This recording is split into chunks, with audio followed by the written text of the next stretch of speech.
Today is November 9th.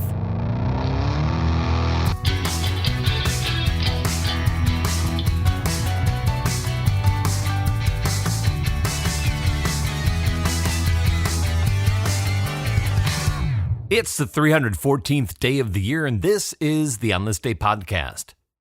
Today is World Freedom Day here in the United States.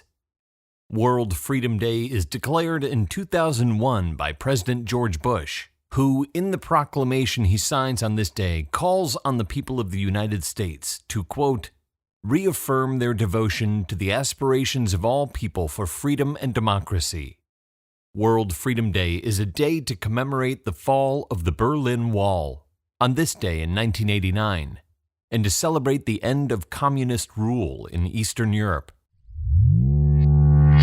The Berlin Wall is first erected in August of 1961 as a means to prevent emigration out of the communist East Germany to the West, particularly to prevent a brain drain of the educated, the young, the doctors, the engineers, who are fleeing the East for the West in the years after the end of the war.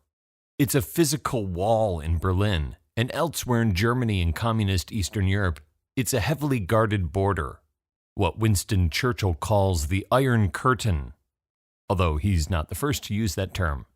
After nearly 3 decades of life behind the wall, there are mass demonstrations in East Germany in what is later called the Peaceful Revolution of 1989.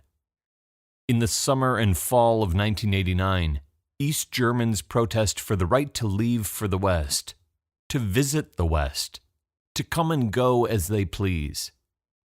In early November 1989, hundreds of thousands of East Berliners gather in a large square called Alexanderplatz, demonstrating for the freedom to travel.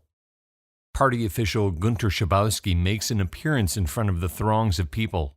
He tries to placate the crowd, but the people of East Germany no longer trust the communists. Günter Schabowski is a member of the Politburo, an official with the Socialist Unity Party of Germany, the ruling class. Schabowski and other Politburo members have forced out party leader Erich Honecker in a bid to rebrand the party in the wake of the public demonstrations. In the reshuffling, Günter Schabowski becomes the unofficial spokesman of the Socialist Unity Party. 4 party administrators meet to draft a new travel law. Gerhard Lauter is one of them.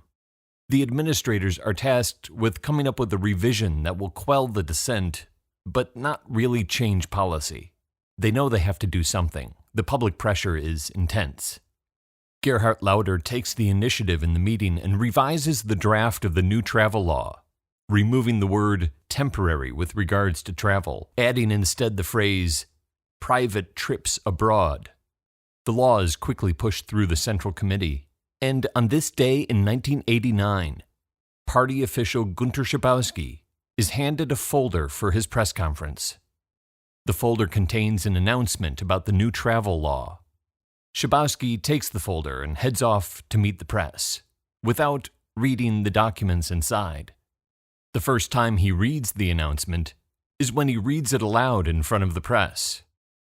The announcement of the new travel law causes quite a stir in the press hall. A reporter asks, "When does this go into effect?" Günter Schabowski has no idea. It's the first he's hearing about it, too. He looks over the top of his glasses, scans the document, and replies, quote, "As I understand it, it goes into effect immediately, without delay." The news is flashed across Germany.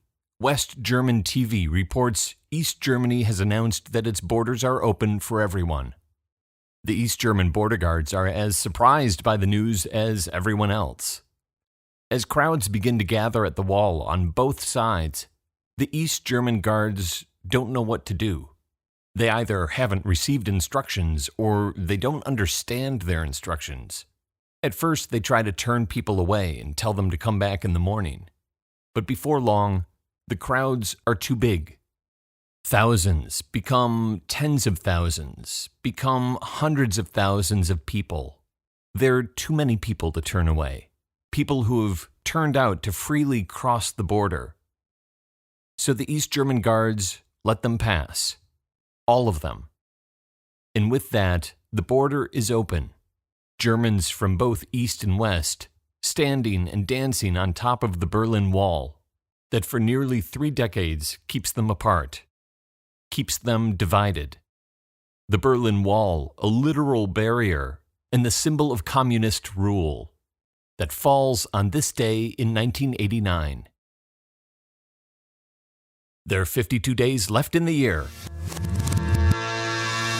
On This Day is produced by me, Dave Schultz. Thank you very much for listening. On this day in 1979, a technician at NORAD, the North American Aerospace Defense Command, loads a training tape but forgets to set the system's status to test. At 3 a.m., National Security Advisor Zbigniew Brzezinski gets a phone call and is told the Soviets have launched 2,000 nuclear missiles at the U.S. He prepares orders for a counterstrike and is about to wake President Carter to authorize the launch when Brzezinski gets another call. It's just a false alarm. So if you're still listening, oops, talk to you tomorrow.